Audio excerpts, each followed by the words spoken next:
ఉపనయనం చేయాలంటే వసంతకాలంలో చేయమన్నారు. వసంతకాలంలో. తర్వాత గ్రీష్మే క్షత్రియం, గ్రీష్మ ఋతువులో క్షత్రియుడికి ఉపనయనం చేయమన్నారు. శరత్కాలంలో వైశ్యునికి బ్రహ్మ క్షత్రియ వైశ్యునికి ఉపనయనం చేయవలసిన కాలాన్ని వసంతం, గ్రీష్మం, శరత్కాలం అని చెప్పారు. అలా చేసినట్టయితే బుద్ధి మరింతగా వికసిస్తుంది అని దాని అర్థం. అలా యజ్ఞాన్ని చేశారనుకోండి, ఖచ్చితంగా ఫలిస్తుంది అని యజ్ఞం యొక్క లాభం మనకు అర్థమవుతుంది. అలా చేసినటువంటి యజ్ఞాలే ఫలిస్తున్నాయి కూడా. ఆ ఫలించినటువంటి యజ్ఞాల వలనే వర్షాలు కురవడం ఇవన్నీ సాగుతూ ఉంటాయి. ఎలా తెలుస్తుంది మనకి? ఆలోచించి చూడండి. మంచి వేసంకాలం వస్తుంది కాసేపట్లో. ఎప్పుడు? చైత్ర వైశాఖాలు వచ్చినప్పుడు విపరీతమైనటువంటి ఎండలు వస్తాయి. ఆ ఎండలు వచ్చినప్పుడు చెట్లన్నీ చిగురించి కనిపిస్తాయి. ఇదే చెట్లన్నీ ఎండిపోయే కాలం, మంచి ఎండలున్న కాలం. కానీ చిగుర్చే కాలం మీకు వసంతంలో కనిపిస్తుంది. ఎలా? ఏ భగవంతుడు ఉన్నాడో ఆ భగవంతునికి ఈ విధమైన యజ్ఞాన్ని కానీ మనం చేసి ఉంటే, ఆ ఆదిత్యుని యొక్క సూర్యకిరణం భూమి లోపలికి వెళ్ళి ఎక్కడైతే నీటి పొర అలా ప్రవహిస్తుందో భూమిలో, ఆ నీటి పొరని ప్రతి చెట్టు యొక్క వేరికి అందేలా చేసి ఆయన చెట్లను చికిత్సపరిచేస్తున్నాడు. మా ఇంట్లో చూడండి, తోట ఎంత బాగా పెంచామో. ఏమిటి నువ్వు పెంచింది? నువ్వు నీళ్ళు పోసి పెంచుతున్నావు. కానీ ఏ కొండల మీదో, పర్వతాల మీదో, ఇంకా కొండ వాళ్ళల్లోనో మరో చోట ఉన్నటువంటి చెట్లన్నింటినీ ఎవడు పెంచుతున్నాడు? నీళ్ళు పోసి వాడు పెంచుతున్నాడు. ఆ ఆదిత్యుని యొక్క సూర్యకిరణం భూమి లోపలికి వెళ్ళి అక్కడుండే నీటి పొరని పైకి లాగి ప్రతి చెట్టు యొక్క వేరికి అందిస్తూ ఉంటే అక్కడ వస్తున్నాయి ఈ చెట్లు చికిత్సడం అనేటువంటి దానికి ఆధారం. అంత గొప్పగా చేస్తాడు సూర్యుడు. ఆయన గురించి చేయబడేదే యజ్ఞము అనేది. ఇంకో ముఖ్య విషయాన్ని గమనించాలి. మనం అనుకుంటాం సంతానం అంతా కూడా మనుష్య జాతి మాత్రమే. అది కాదు అని చెప్తుంది వేదం. ఎన్ని విధాలుగా జరాయుజ, అండజ, స్వేదజ, ఉద్భిజ, సాంకల్పిక, సాంచిత్తిక భేదాత్ అని. జరాయు అంటే మాయ, మావి అంటారే అది. ఆ మావి నుంచి పుట్టేవాళ్ళం మనలో. మన జాతి మావి నుంచి పుడుతుంది, ఉమ్మనీరు అంటారు అది. అండజ, గుడ్డి నుంచి పుట్టేవి కొన్ని ఉంటాయి. సాంకల్పిక, సంకల్పం ద్వారా పుట్టేవాళ్ళు కొందరు ఉంటారు. వేదవతీదేవి ఉంది, సీతాదేవి గారు తరువాతి కాలంలో అయినటువంటి ఆవిడ. శ్రీ మహావిష్ణువు నీకు రావణ వధకి కావలసిన ఏర్పాట్లన్నీ చేస్తానని సంకల్పం చేసుకుని ఆవిడ ముందు వేదవతి రూపంగా భూమికి వచ్చి రావణుని శపించి నిన్ను చంపించేవాడిని పుడతాను అని స్పష్టంగా తెలియచేసింది ఆవిడ. తస్మాత్ తవ వధార్థాయ సముత్పత్తేహం పునః, నిన్ను చంపించడానికే పుడతాను రా. అది సాంకల్పికమైనటువంటి జన్మ. సాంసిద్ధికమైనది ఒకటి ఉంటుంది. బ్రహ్మమానస పుత్రులు అని మనం అంటూ ఉంటాం. మన్మథుడు లాంటి అందం, మహానుభావుడైన నారదుడు ఎవరైతే ఉన్నారో అట్లాంటి ఆయనకుండే అద్భుతమైన రూపం, సనత్ కుమారులు ఎవరైతే ఉన్నారో వారికి సంబంధించిన వినయ విధానంతో పాటు విద్యా విశేషం, ఇలా అన్నీ ఉండాలని వారిలోంచి ఇది అది అది అది ఎవరి నుంచి ఏ గొప్పతనం ఉందో అన్నీ కలిపి ఒకటి చేస్తే వాళ్ళనే బ్రహ్మ మానసపుత్రులు అంటారు. బ్రహ్మ అనుకున్నటువంటి ఆ మానసపుత్రులే మనం అనుకున్న సనక చతుష్టయం, సనక సనందనాథులు అంటారు వాళ్ళు. ఇక స్వేదజ్య, తలలో ఉండే చెమట నుంచి పుట్టేటటువంటి పేలు, ఈపెలు అని. ఈ తర్వాత ఉత్తు భితుజ, ఉత్తంటే పైకి, బిత్తు భూమిని చీల్చుకుని జా పుట్టేవి చెట్టు. మనం అనుకుంటాం మనమే మనుషులు, ఇంకెవరో అసలు పుట్టినవాడు కాదు అని. పుట్టుకలు ఇన్ని రకాలుగా ఉంటాయి. మనం చేసేటటువంటి యజ్ఞం వల్ల ఏ ప్రయోజనం మనకు కావాలని మనం ఊహిస్తామో, సంకల్పంలో చెప్పుకుంటామో, మహానుభావులైన వేద పండితులు తెలియచేస్తారో, దాని ద్వారానే యజ్ఞం ఫలించి ఆజాతి వారే పుడతారు. ఇంత గొప్పగా ఉండేది యజ్ఞం. ఇది నిజం కాబట్టి బ్రహ్మాండమైనటువంటి రాజసూయ యాగం జరుగుతూ ఉండేటటువంటి సందర్భంలో శ్రీకృష్ణుడు స్వయంగా ధర్మరాజుని పిలిచి, నువ్వు ఇక్కడ ఉండు, దేవుణ్ణి పిలిచి, ఇదిగో నువ్వు ఇక్కడ ఈ వచ్చినటువంటి వాళ్ళందరికీ అన్ని ఏర్పాట్లు, విడిది గృహాలు చూడు. అలాగే అర్జునుడిని పిలిచి, నువ్వు ఈ పని చేయి, నువ్వు ఆ పని చేయి, నువ్వు ఆ పని చేయని అందరికీ పురమాయిస్తే దేవుడికి అనుమానం వచ్చింది, వీడు మనం ఏదో పెత్తనాన్ని చేస్తున్నాడు తప్ప వీడు ఏం చెయ్యడు అని అనిపించి భీముడు కాస్త కృష్ణుడు ఏం చేస్తున్నాడా, ఎక్కడున్నాడా అని చూస్తే చరణానాం క్షాళనే కృష్ణో బ్రాహ్మణానాం స్వయం హ్యభూత్. వేదవేత్తలైనటువంటి వారు అందరూ వస్తూ ఉంటే వేదాన్ని చదువుతూ వాళ్ళ పాదాలని అలా కడుగుతూ తలల మీద ఆ పాద జలాన్ని తన తల మీద చదువుకుంటూ కనిపించాడు ఆయన. భగవంతుడంతటి వాడు కూడా ఏ వేదాన్ని చదివేటటువంటి వేద పండితుల యొక్క పాదాలని కడిగి తల మీద చదువుకోవాలో అంతటి ఉత్తమ స్థానం ఈ యజ్ఞాన్ని చేసేటటువంటి వేద పండితులకి అని భారతమే చెప్తుంది. అంటే వారి గొప్ప స్థానాన్ని గమనించండి. చక్కని వర్షాలని కురిపించడానికి, మన కుటుంబాలన్నీ సుఖ శాంతులతో ఉండడానికి, మనకి ఏ విధమైన లోటు లేకుండా చేయడానికి ఏర్పడే యజ్ఞాలు అనే విశేషాన్ని సమయం అయిపోయింది కాబట్టి ఇంత మాత్రమే చెప్పి నేను ముగిస్తున్నాను.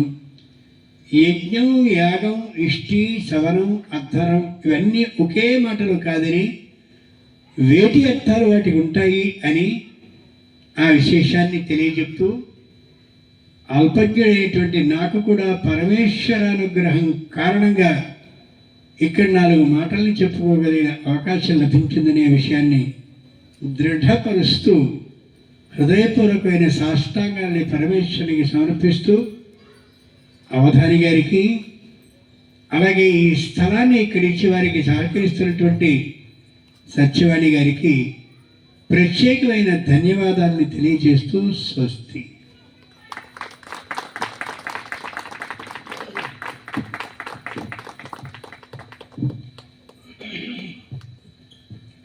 గురువుగారు మనకి చక్కటి సందేశాన్ని అందరికీ కూడా చెప్పడం జరిగింది. అయితే చాలామంది అనుకుంటారు వేదోక్తమైనటువంటి క్రతువులు, పురాణోక్తమైనటువంటి క్రతువులు రెండు వేరువేరుగా ఉంటాయన్నమాట. ఈ యాగయజ్ఞాది క్రతువులన్నీ కూడా వేదోక్తమైనటువంటి క్రతువులు, అంటే కేవలం వేద మంత్రముల చేత మాత్రమే చేయబడతాయి. పురాణోక్తమైనటువంటి క్రతువులు ఏమిటయ్యా అంటే ఆడవారు చేసుకునేటువంటి వ్రతాలు, నోవులు, లక్షవర్తి వ్రతాలు, సత్యనారాయణ వ్రతాలు, ఇవన్నీ కూడా మనకి ఉన్నటువంటి పురాణాలు అష్టాదశ పురాణాలు. ఈ అష్టాదశ పురాణాల విషయం అందరికీ తెలుసు, వాటి యొక్క పేర్లు కూడా తెలుసు. అవి ప్రతి ఒక్కరు, కొంతమంది అయితే సమయం అన్నవాళ్ళు గ్రంథాలు కూడా చదివి తెలుసుకుంటూ ఉంటారు. అయితే వేదాల గురించి దగ్గరికి వచ్చేటప్పటికి వేదముల యొక్క పేర్లు మాత్రమే తెలిసిన వారు కొంతమంది ఉంటారు, పూర్తిగా వేదం గురించి తెలియని వాళ్ళు చాలామంది ఉంటారు దీంట్లో. అయితే వేదాన్ని నేర్చుకోవాలి అంటే బాల్యంలోనే వారు తల్లిదండ్రులను విడిచిపెట్టి సుమారుగా ఈ వయసులో, అంటే నా కుమారుడేవాడు 8 సంవత్సరముల వయసులో గర్భాష్టము అంటారు, అంటే తల్లి గర్భంలో 1 సంవత్సరం ఉంటాడు. అలాగే బయటికి వచ్చిన తర్వాత 7 సంవత్సరముల వయసులో ఉపనయనం చేసి ఆ కుర్రవాడిని వేదాధ్యయనానికి వేద పాఠశాలకి పంపిస్తాం అన్నమాట. వేద పాఠశాలకి వెళ్ళిన తర్వాత సుమారుగా 12 సంవత్సరముల పాటు గురువు గారి వద్దే ఉండి ఆ వేదాన్ని పూర్తి చేసుకుని వస్తారన్నమాట. అంటే అటు తల్లి కన్నా కూడా గురు బ్రహ్మ, గురు విష్ణు, గురుర్దేవో మహేశ్వర, గురు సాక్షాత్ పరం బ్రహ్మ తస్మై శ్రీ గురవే నమః అన్నటువంటి శ్లోకం ఎందుకు వచ్చిందయ్యా అంటే కేవలం గురువు గారి వద్ద అధ్యయనం చేసేటువంటి ఈ వేదం వల్లనే వచ్చింది అదంతా కూడా. లౌకిక విద్యటప్పటికి గురువు గారు ఉంటారు. ఎలాగయ్యా అంటే ఒకటో తరగతి ఒక గురువు గారు ఉంటే, రెండో తరగతి ఇంకో గురువు గారు ఉంటారు, మూడో తరగతి ఇంకో గురువు గారు ఉంటారు. కానీ ఈ వేద విద్యకు వచ్చేటప్పటికి అలా కాదు. మీకు ఎక్కడైతే ప్రారంభమైందో చివరి వరకు ఆ నుంచి ఆహా వరకు కూడా ఒకే గురువు గారు చివరి వరకు కూడా మనకి అధ్యయనం చేయిస్తారు మన చేత. అటువంటి యోగాన్ని మనకు కలిగించేటువంటి వారు ఈ హిందూ సనాతన ధర్మం అని చెప్పి అందరూ కూడా మనం అనుకుంటున్నాం. సనాతన ధర్మం ఏంటంటే ఎక్కడైనా ఏదన్నా ర్యాలీ జరిగితే ఆ సమయానికి 4 జెండాలు పట్టుకుని తిరుగుతూ ఉంటారు. కానీ ఇది కాదు. మనకి హిందూ సనాతన ధర్మానికి మూలం అంతా కూడా వేదాల్లో ఉంది. ఆ వేదాలు మనకు ఉన్నటువంటి ఎన్ని వేదాలు? 4 వేదాలు ఉన్నాయి. ఈ 4 వేదాలు ఏంటి? ఋగ్వేదము, యజుర్వేదము, సామవేదము, అథర్వణ వేదం. ఈ ఋగ్వేదం అంతా కూడా ఏం చెప్తోందంటే మనకి ప్రకృతి అంతా కూడా ఎలా ఏర్పడిద్ది. ఇందాక గురువుగారు చెప్పినట్టు ఈ ప్రకృతి అసలు ఎలా వచ్చింది. మనం ఇక్కడ శ్వాస పీలుస్తున్నాం. ఆ శ్వాస అంతా కూడా ఎక్కడి నుంచి వస్తుంది? ప్రకృతి నుంచి వస్తుంది. దీంట్లోని చాలామంది ఏమిటంటే ఈ మధ్యన ధన సంపాదన ఎక్కువ అవడం వలన ధనం పెరిగే కొద్దీ ఏం పెరుగుతుంది? రకరకాల కోరికలు పెరుగుతూ ఉంటాయి. స్తోమత ఉన్నవాడు 100 గజాల్లో కొంటాడు. ఇంకా స్తోమత ఐశ్వర్యవంతుడు 500 గజాలు ఇల్లు కొనుక్కుంటాడు. ఇంకా స్తోమత ఉన్నవాడు ఎకరంలో ఇల్లు కట్టుకుంటాడు. కానీ ఈ స్తోమత పెరిగే కొద్దీ, ఈ స్థలం పెరిగే కొద్దీ ఏమవుతుందంటే ప్రకృతిని పాడు చేస్తున్నారు అన్నమాట. అంటే కేవలం ఇంట్లో వేసేటువంటి వృక్షాలు ఇవన్నీ కూడా ఏంటంటే కేవలం అలంకరణ కోసం మాత్రమే. ఇంకో ఇక్కడ పెట్టాను చూసారు ప్లాస్టిక్ ముందు, ఇలా అలంకరణ కోసం మాత్రమే పనిచేస్తాయి. కానీ మనకి ఇవన్నీ ఈ వేదాల్లో చెప్పబడినటువంటి ఏంటయ్యా అంటే ప్రకృతిలోని దేవతా వృక్షములు. ఈ యజ్ఞంలో వాడేవి కూడా ఏ సమిధులు పెడితే ఆ సమిధులు, ఏ పొలాలు పెడితే ఆ పొలాలు మనం వేయం.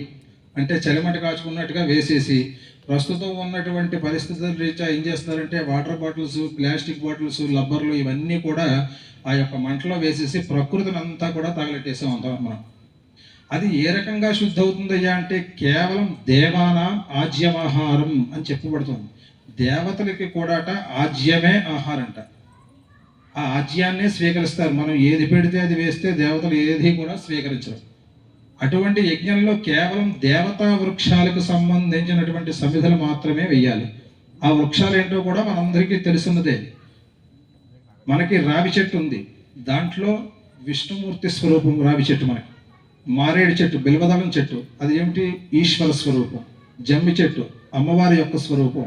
ఇటువంటి సమిధల్ని మాత్రమే మనం యజ్ఞంలో వేస్తాం. కాబట్టి ఆ యొక్క యజ్ఞంలో చేసినటువంటి ఈ పొగంతా కూడా ఆకాశంలోకి వెళ్ళి గురుగారు చెప్పినట్టుగా ఇందాకలా ఇదంతా కూడా ఈ వాతావరణం అంతా కూడా శుద్ధి చేయబడి మనకి ప్రకృతి నుంచి చక్కటి మనకి గాలి మనం పీల్చగలుగుతాం. మనం ఈరోజు మనకి కోవిడ్ వచ్చింది అందరికీ. ఆ కోవిడ్ వచ్చినటువంటి సమయంలోని అందరూ కూడా కొనుక్కున్నారు. ఏంటి? గాలి కొనుక్కునేటువంటి దౌర్భాగ్యమైన స్థితిలోకి వచ్చాం. ఆక్సిజన్ ఇది పెట్టుకున్నాం కదా అందరూ. అంటే గాలిని మనం ఎదురు డబ్బులు ఇచ్చి కొనుక్కున్నాం. అది ఎందుచేతన ఆ పరిస్థితి మనకి ఎందుకు వచ్చింది అంటే మనకి ఆ ఇచ్చేటువంటి గాలి ప్రకృతి నుంచి మనం ఇచ్చేటువంటిది. అంటే ఉచితంగా వచ్చింది ఏది కూడా మనం తీసుకోం కదా.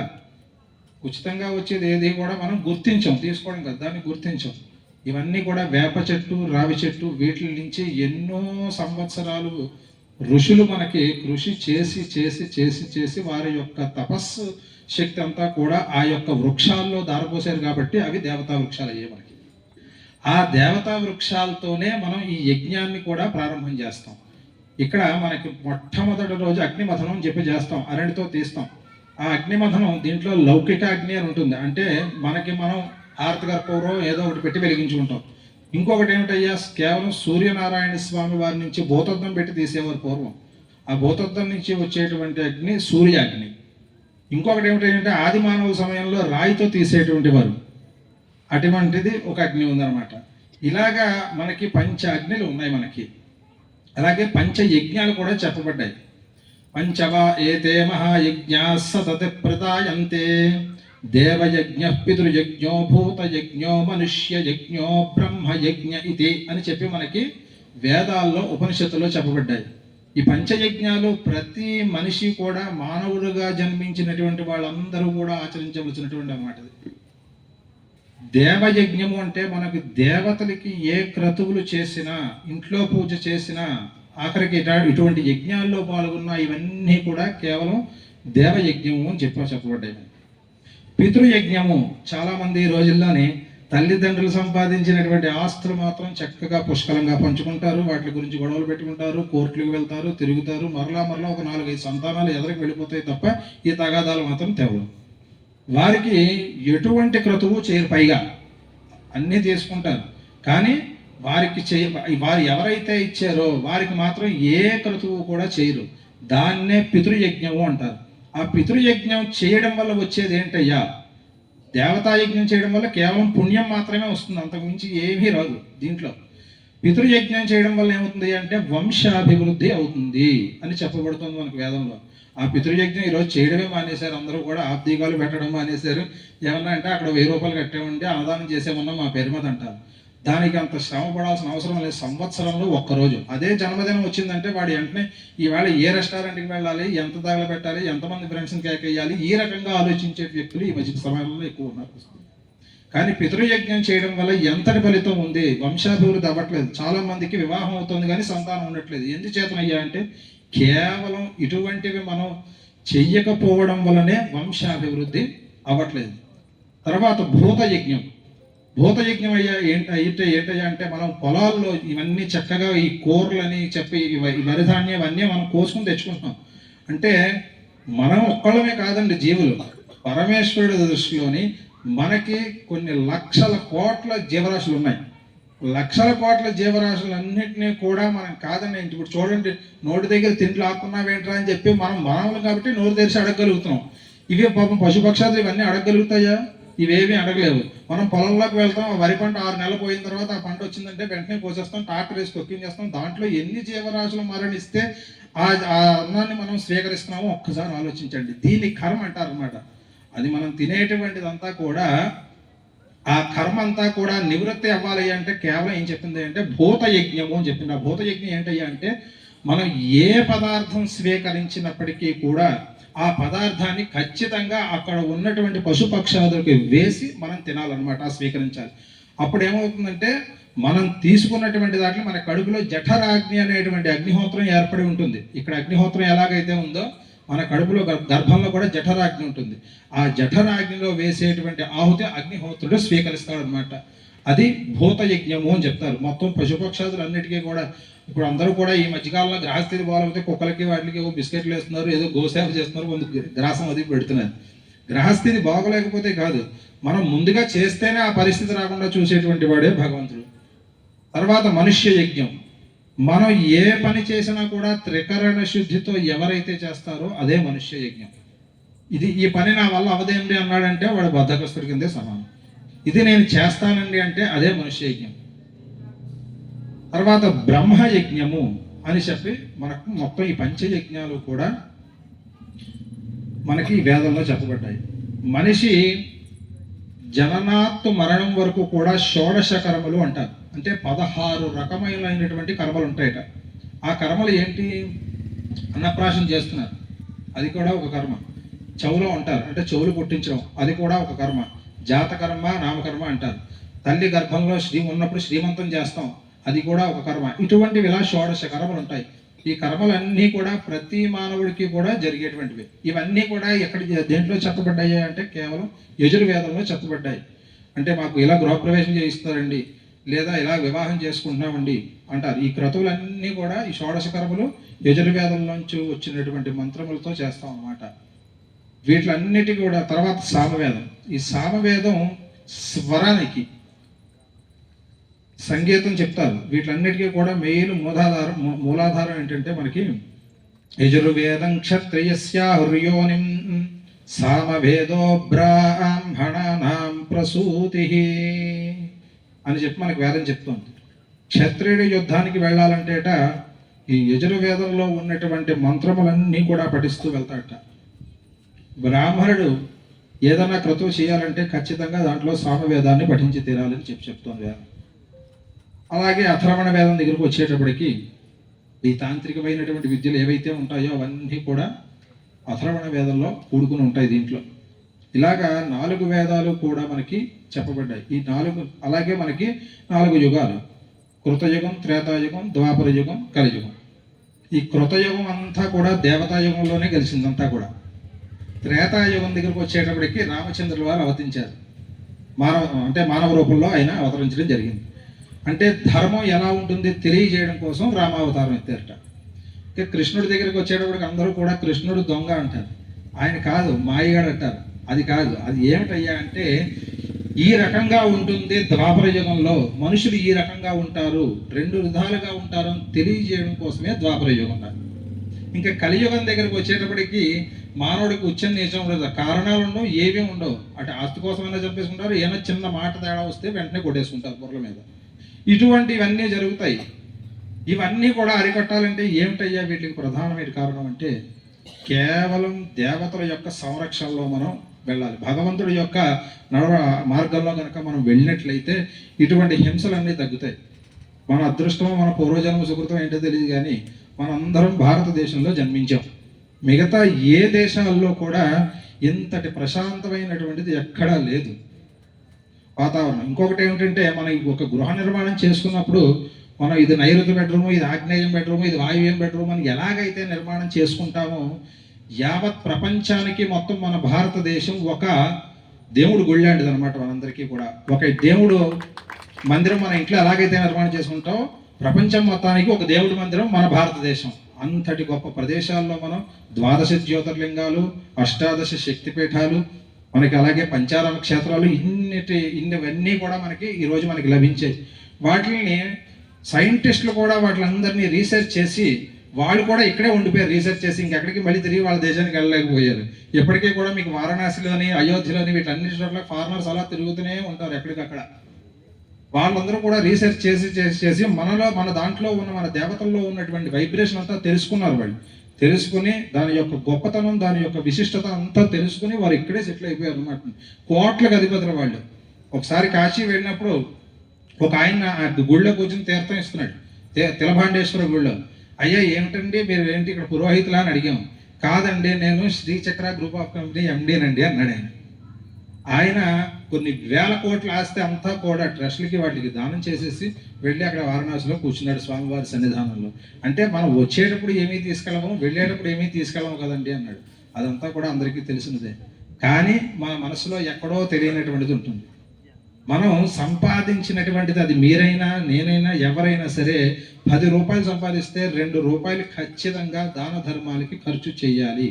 అలా ఎవరైతే చేస్తారో 8 రూపాయలు కూడా సద్వినియోగం అవుతాయి.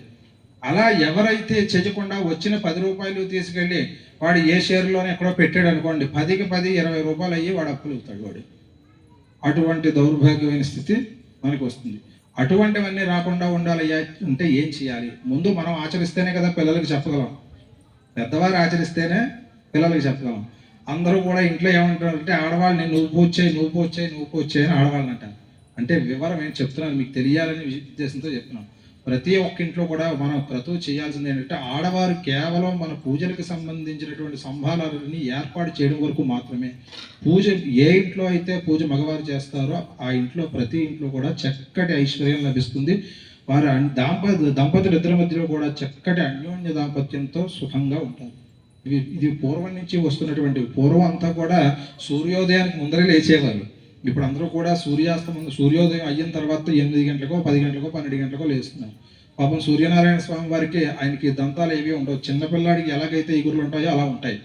మరి ఇప్పుడు ఎవరికైనా పెద్దవాళ్ళు ఉంటారు, వాళ్ళకి చక్కగా అన్ని పదార్థాలు తినాలనేటువంటి కోరిక మనసులో ఉండిపోతుంది. ఆ మనసులో ఉన్నప్పుడు మనం పక్కనే కూర్చొని జంతువులు నవ్వులుతున్నాం అనుకోండి, ఎలా ఉంటుంది వాళ్ళకి పాపం అనిపిస్తుంది కదా, మనసులో తినాలని అనిపిస్తూ ఉంటుంది. అలాగే సూర్యనారాయణ స్వామి వారిని ఆక్షేపించినట్టు అనమాట. ఆయన ఎదురకుండా ఎవరైతే దంతదానం చేస్తారో వారు ప్రతి ఒక్కరు కూడా అనారోగ్యంతో ఉంటారు అని చెప్పి మనకి చెబుతోంది అనమాట వేదం.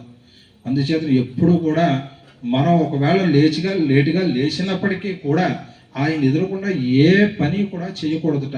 ఆయనకి చాలామంది అనుకుంటారు ఆయన 7 గుర్రాల మీద వచ్చేస్తారు. 7 గుర్రాలు లేవు, ఆయనకు ఉన్నది ఒకటే.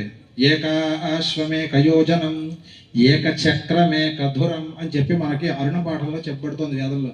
ఒకే చక్రం ఒకే అశ్వం ఉంటుంది. ఆయనకి రథసారథి ఉంటాడు చూసాడు, అనూరుడు అని రథసారథి ఉన్నాడు. ఆ అనూరుడికి కాళ్ళు కూడా ఉండవట. మనకేమన్నా ఎక్సలేటర్ క్లచ్ బ్రేక్ తొక్కడానికి 2 కాళ్ళు ఇచ్చినా కూడా బద్ధకమే మనకి. ఆయనకి కాళ్ళు కూడా ఉండవు ఆయనకి. అటువంటి వాడు రథసారథిగా సూర్యనారాయణ స్వామి వారిని వేసుకుని వెళుతున్నాడు అనమాట. దేనికి ఎక్కడికి పయనిస్తున్నాడు ఆయన. అలాగా ఇటువంటి వేదాలన్నీ కూడా ఆయన అధీనంలోనే ఉన్నాయి. ఆయన ఇంతకి మనకి ప్రత్యక్షంగా కనపడేది కూడా ఎవరు? సూర్యుడు, చంద్రుడు. వారిరువురే ప్రత్యక్ష దైవం అంటారు. తర్వాత తల్లిదండ్రుల్ని కూడా చెప్పబడ్డారు. వారిని తప్ప అందరినీ పూజిస్తున్నారు తప్ప వారిని వదిలేస్తున్నారు అందరూ. తల్లిదండ్రులకు పూజ చేసినా మనం యాగయజ్ఞాధికృతులు చేసినట్టే. సూర్యచంద్రులు ఉన్నారని కూడా వారిద్దరూ లేకపోతే దేవతలకు కూడా మనుగడ లేదనమాట. అటువంటి పరిస్థితి ఉంది. అయితే గురుగారికి సహాయం ఎక్కువ తీసుకున్నా ఏమనుకోద్దయ్యా. అయితే గురుగారు చక్కటి విషయాలు అంటే ఇప్పుడు ఇదంతా ఎందుకు చెప్పానయ్యా అంటే అందరికీ తెలియదు. అంటే వేదాలు ఇప్పుడు నేను మంత్రం చదువుకుంటూ వెళ్ళిపోయాను అనుకోండి, ఆయన పంతులు గారు ఏదో మంత్రం చదువుకుంటూ వెళ్ళిపోతున్నాడు అనే విషయం మాత్రం చెప్తాను. అంటే అర్థం కానప్పటికీ కూడా అవి విన్నప్పటికీ కూడా మన చెవిలో ఉన్నటువంటి తుప్పంతా వదిలిపోతుంటారు. అవి అర్థం కావక్కర్లేదు మనకి. ఆ మంత్రం వింటే చాలట మన లోపల ఉన్నటువంటి అన్నీ కూడా ఏవేవైతే మనకి లోపల చూడండి బ్యాక్టీరియాలు ఇవన్నీ ఏమి ఉంటాయో అవన్నీ కూడా నశింపబడతాయి కేవలం మంత్రం వినడం వలన, మంత్రశ్రవణం చేయడం వలన. అయితే గురుగారు చక్కటి సందేశాన్ని అందరికీ అందించినందుకు గాను ఆయన ఇంకా ఇలాంటి ప్రవచనాలు చెయ్యాలని చెప్పి గురువుగారికి చిన్న వేదాశీర్వచనం చేయడం జరుగుతుంది. ఓం శతం దేవ శరదా వర్ధమాన ఇత్యభినిగమో భవతి శతమితి శతం దీర్ఘమాయుర్మనుదయేన వర్ధయంతి శతమేనమేవ శతాత్మానం భవతి శతమనందం భవతి శతమైశ్వర్యం భవతి శతమితి శతం దీర్ఘమాయుః ఆరుద్ధాగ్నే హవిషోజుషాణో హృతప్రతీకో హృదయో నిరేధి ఘృతం వేత్వా మధుజాలవ్యం విదేవ పుత్రమభిరక్షదాదివం. ఓం నమః శంభవే శంభవే నమో నమః శంభవే తత శంభవే శంభవే చ శంభవే శంభవే చ మయో భవే మయో భవే చ శంభవే శంభవే చ మయో భవే శంభవైతి శంభవే మయో భవే మయో భవే జ మయో భవే జ మయో భవే జ మయో భవే చ మయో భవే జ మయో భవే మయో భవే చ నమో నమస్తే మయో భవే చ నమః మయో భవైతి మయః భవే నమో నమస్తే నమః శంకరాయ శంకరాయ నమస్తే నమః శంకరాయ శంకరాయ శంకరాయ నమో నమః శంకరాయ చ శంకరాయ నమో నమః శంకరాయ చ శంకరాయ చ శంకరాయ శంకరాయ చ మయస్కరాయ మయస్కరాయ చ శంకరాయ చ మయస్కరాయ శంకరాయేతి శంకరాయ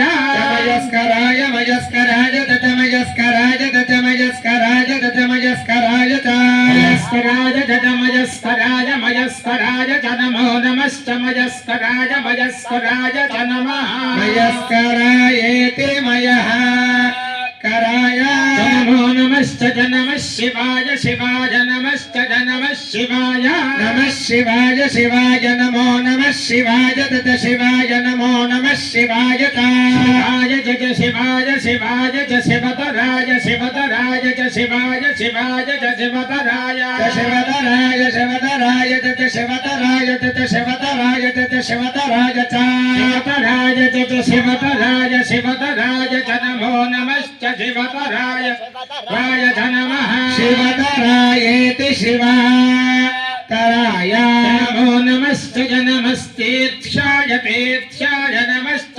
నమస్తీర్థ్యాయ అద్వైతం విశ్వవేశ్వరం నిర్వపదే యజ్ఞో వై విష్ణుః ఏవాంతరః ప్రతిష్ఠతే స్తోత్ర జుహోతి మే స్వాహా యజ్ఞాయ స్వాహా ప్రతిష్ఠాయై స్వాహేతి శతమానం భవతి శతాయుః పురుషः శతేంద్రియాయుష్యేంద్రియే ప్రతిష్ఠతే శ్రియః కాంతాయ కళ్యాణ నిధయే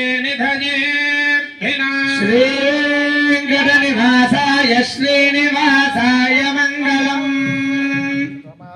श्रितेन्द्रियायस्येवेन्द्रिये प्रतिष्ठति संज्ञा पद्मिनी उषा छाया समेत सवितृ श्री सूर्य नारायण स्वामी देवता प्रसादेन शरीर आरोग्यदा बल सिद्धिरस्तु समस्त सन्मंगलानि भवन्तु निरन्तरं दैव कार्याचरण धर्म कार्याचरण बल सिद्धिरस्तु अखंड वेद माता अनुग्रह प्रसाद सिद्धिरस्तु सभा सत्पुरुष मध्ये वाग्देवता अनुग्रह प्रसाद सिद्धिरस्तु यजमानस्य मनस्संकल्प सिद्धिरस्तु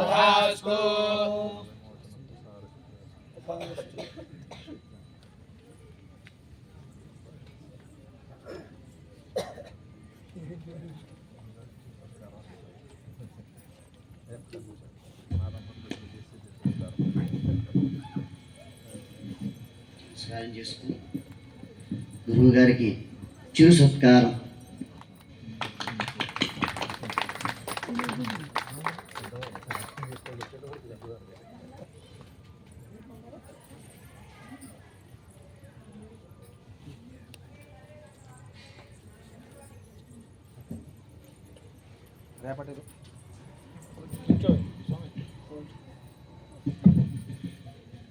రేపటి రోజున సాయంత్రం మనకి 6 గంటలకు లలితా సహస్రనామ పారాయణ ఉంది. ప్రతి ఒక్కరూ ఇక్కడికి వచ్చేటువంటి వాళ్ళు ముందు మనకి మంత్రశక్తి పెరగాలి. ప్రతి ఒక్కరికి కూడా, అంటే సమయం అన్నది ఎవరికి కుదరదు అనుకోండి.